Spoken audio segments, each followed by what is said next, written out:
Welcome. In front of me is a Huawei Nova 12S, and today I will show you how you can enable power saving mode on this device.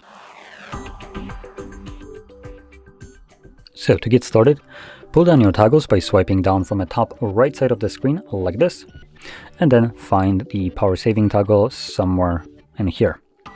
Now it should be added by default, although it looks like it actually might not be, so in this case we will need to add it ourselves.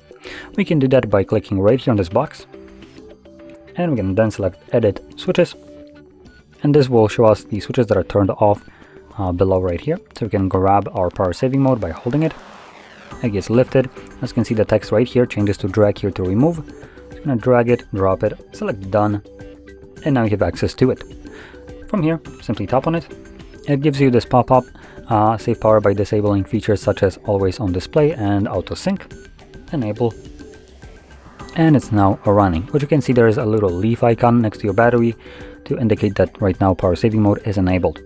Now the AutoSync portion of this message is very important, as it will disable your Wi-Fi and mobile data, and because of that you won't be getting notifications from applications that require any kind of internet connectivity. So when you're not using your device, this message leads me to believe that you just won't be getting any kind of notifications.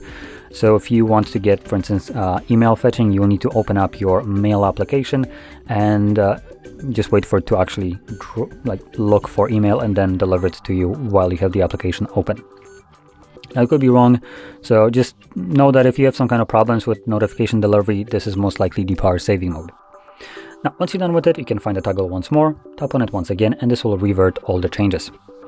Now with that being said, if you found this very helpful, don't forget to hit like, subscribe, and thanks for watching.